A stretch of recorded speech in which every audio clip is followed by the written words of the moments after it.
I'm Riddhi of grade 10A from Delhi School of Excellence, Banjara Hills. And today we have with me Ms. Rabia Mirza, a former DSCN and MBBS student studying from the Deccan College of Medical Sciences. Hello, Rabia. Hi there.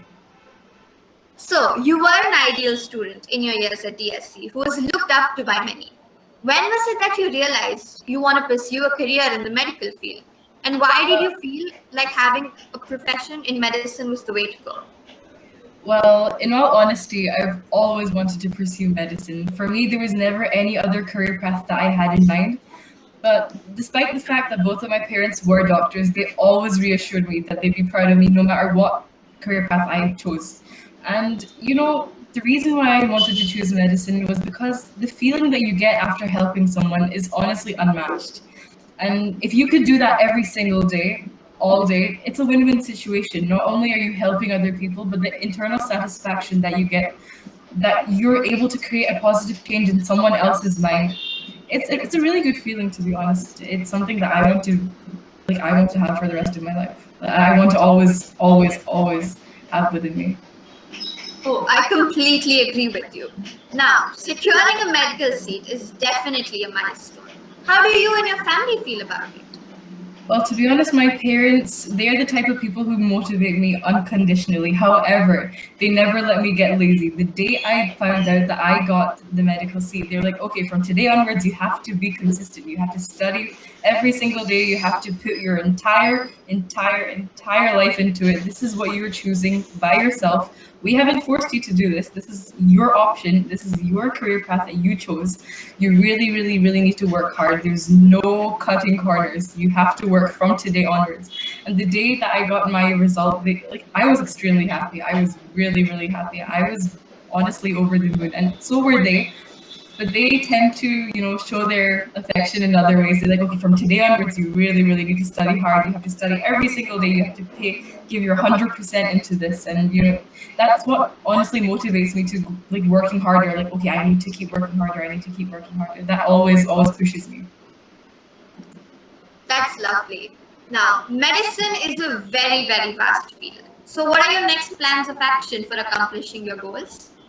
Well, to be honest, in my opinion, when it comes to goals, you need to give yourself the mindset that you have to have short-term goals and long-term goals. For example, before, my short-term goal was to be able to complete the syllabus in a given span of time. I had to finish up the NEET syllabus, I had to finish off my first revision, I had to finish off my second revision, and then I had to go and revise again. Now that, thankfully, I've gotten into medicine, my short-term goals are, I need to be able to absorb as much information as I possibly can, make the most of these online classes. Long-term goals, obviously, is to become a doctor, to become successful, to be able to help as many people as I possibly can. But for now, it's to be able to complete my syllabus and to gain information from it, just to gain more knowledge, gain more information from each and every single thing that I'm learning in the given situation. That is very, very inspirational. Now, we know that there's a pandemic going on, and doctors and nurses are considered as frontline workers and are working extremely, extremely hard. What is your say about it?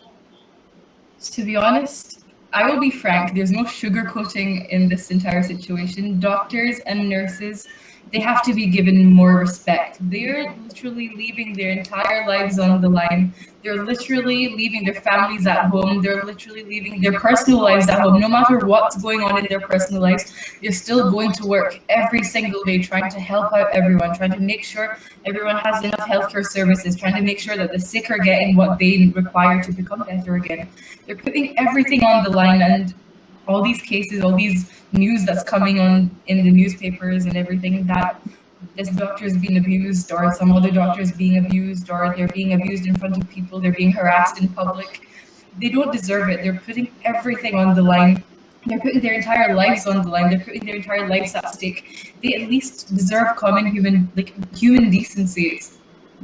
Human decency, to give them respect. And even if they weren't doctors, we need to learn to give people respect. The more respect you give to them, the better, because they'll be motivated. They'll be motivated to come to work saying, okay, my hard work is being paid off. My hard work is getting paid off. They literally think that, okay, I'm doing this. I'm doing this for a reason, and I'm being celebrated from it. I'm being appreciated for it, and they deserve it. They really deserve it. They put everything on the line just to help us, and they deserve lots of respect. They deserve the most respect in the world. I completely agree with you. They deserve immense respect. Now, coming back to you, how did you prepare for fulfilling your dream in school as well as in your 11th and 12th grade? Do you also have any suggestions for the DSCNs now who have the same career goals and dreams as you? Okay, so starting from 10th grade or my school life, what I did was I made sure whenever my parents came back from work, I'd ask them, what did you do today? What did you see today? Who did you treat today? How did you treat them? What did you do? I made sure I gathered and absorbed as much information as I possibly could, because my mom, what she says is she sticks to this one logic. If you're choosing medicine, you have to be like a sponge. You have to absorb as much information as you possibly can, because every single day you learn a lot, especially being in medicine. You know, you're training yourself to save lives. You have to absorb as much information as you possibly can. And as I said, the long-term goals and short-term goals. And in my intermediate, I'll be honest with this one, I wasn't consistent in the beginning. My parents had told me you have to be consistent, and I wasn't in the beginning. But then what I realized, not too late, thankfully, you have to be consistent with it. You really need to be consistent. Every single day, you have to learn, like, whatever they teach in the class, as long as you learn that. And since NEET is a conceptual exam, memorizing your books, memorizing your textbooks is not going to help you.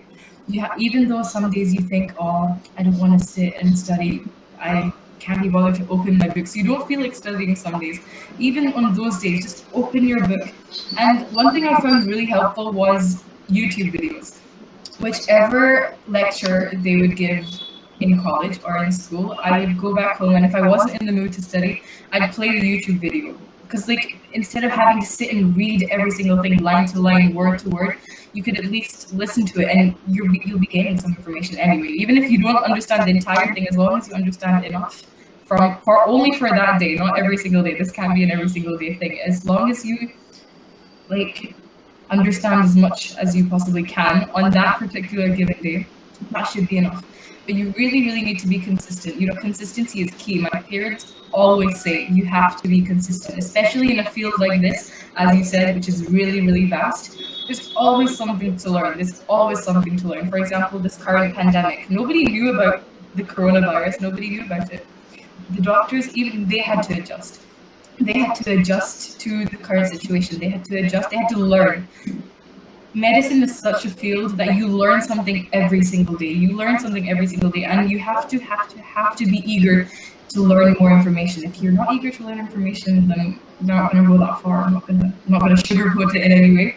But you have to really be consistent. You have to really make sure that you're learning something. This isn't the type of career that you can just sit and open your books and memorize everything. You have to understand each and every single word, because you're training yourself, as I said, to save lives. You're training yourself to put yourself before other people. You're training yourself to make sure that the rest of the society is intact. You have to make sure that you're giving the right treatment. You have to make sure that you're training yourself to be able to give the right treatment. You have to learn how to interact with people. You have to learn how to be able to make decisions on the spot. Because tomorrow, when you're sitting in your clinic, you're not going to be able to open your textbooks and say, okay, wait, I learned this one day. You're not going to be able to say that. You have to make sure whatever you're learning, whatever you're doing it for the benefit of yourself. You're learning more and more every single day, and it's going to benefit you. It's going to benefit the society as well.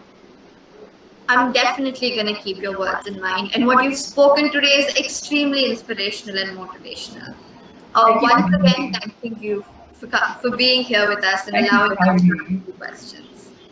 Happy Doctors' Day to all of the doctors out there who deserve all of the respect that we can give.